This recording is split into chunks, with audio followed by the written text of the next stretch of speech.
The first thing I saw was her name glowing on the hospital tablet, primary beneficiary updated, and beneath it, a second name I didn't recognize. My wife was asleep beside me, oxygen tube humming softly in that sterile Los Angeles room, and I was staring at a will I never knew existed. The nurse said, "Sir, we need confirmation on her listed contact." I didn't answer, because the name under hers wasn't mine. It was his, and I had no idea who the hell he was.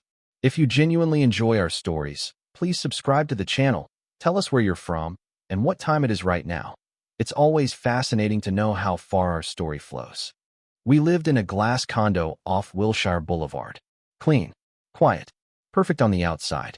Emily loved that image. Yoga mornings, green smoothies, curated life. I worked long hours in finance, and I trusted her. Too much. It started small. She began staying late at private yoga sessions. Her tone changed, shorter, sharper. She guarded her phone like it was oxygen itself. That's when it hit me. Something wasn't right. One night, I picked up her phone while she was in the shower. It buzzed. Just once. A message preview lit up the screen. "Miss you already. Same time Thursday. Ryan." I didn't open it. I didn't have to. Unease settled in like a slow poison. "Who's Ryan?" I asked casually over dinner the next night. She didn't flinch. "New instructor." "What?" Her eyes held mine too long. Too steady. I nodded. "Just asking." But inside, something cracked. I followed her 2 days later. She said she had a session in Santa Monica. I left the office early and parked across the street from a boutique yoga studio on Main Street. She walked in. 10 minutes later, a man followed her inside. Tall, confident, smiling like he owned the place. "Ryan." I waited. 40 minutes passed. Then an hour. Then the lights inside dimmed. And they never came back on. Discovery doesn't explode. It sinks. Heavy. Silent. I didn't confront her that night. I didn't scream. Didn't ask questions. I watched. I tracked her schedule. Her classes. Her lies. And then I saw it again. Another message. This time, I opened it. "Can't wait until it's all ours." "You promised." "Ours." That word burned. Denial came next. "You're being paranoid," she said when I finally pushed. "It's just yoga. You're imagining things." She smiled like I was ridiculous. Like I was small. "You've been distant, Daniel. Maybe that's the real problem." She flipped it so cleanly, I almost believed her. Almost. Then came manipulation.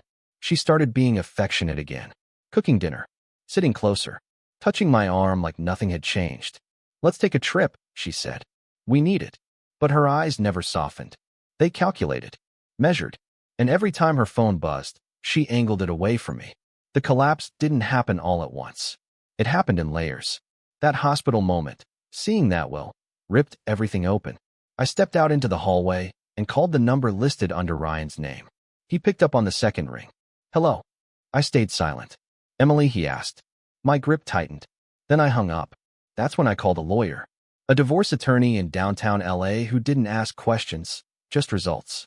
I handed him everything. Messages, timestamps, financial records. "Can you confirm if she changed her will?" I asked. He nodded slowly. "Already did. 2 weeks ago." Everything. Everything. I exhaled. Cold. Silent transformation. I stopped arguing. Stopped questioning. I played along. "Yoga tonight?" I'd ask. She'd smile. "Yes." "Have fun." I even kissed her goodbye. She never noticed the shift. People like Emily never do. Strategic planning took weeks. I worked with my lawyer to freeze joint assets, quietly. Filed preliminary divorce papers without serving them yet. Then I dug deeper. Ryan wasn't just a yoga instructor. He had debts. A failing business. A pattern. He wasn't in love. He was investing. The trap needed to be perfect. I waited for her next private session. Followed them again. This time, I didn't stay outside. I walked in. The studio smelled like eucalyptus and lies. They were in the back room. Talking. Laughing. Planning. "Once the will clears, we're set," Ryan said. Emily nodded. "He won't suspect anything." That's when I stepped forward. "I already do." Silence. Pure. Sharp.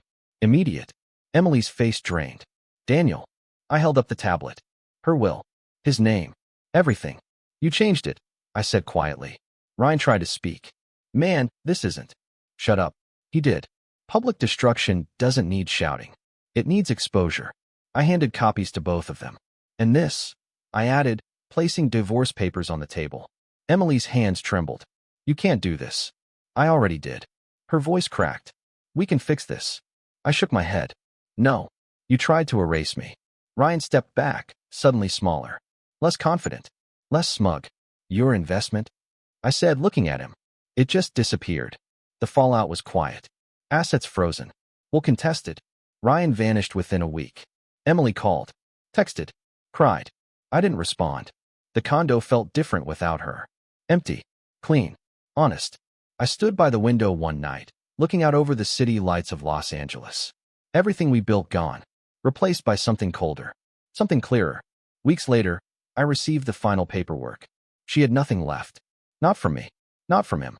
Just silence. I never saw her again. But sometimes, I think about that moment in the hospital. Her name. His name. And the space where mine used to be. That's the part that stays with you. Not the betrayal. The replacement. And in the end, that was all she ever was. Replaceable. The end.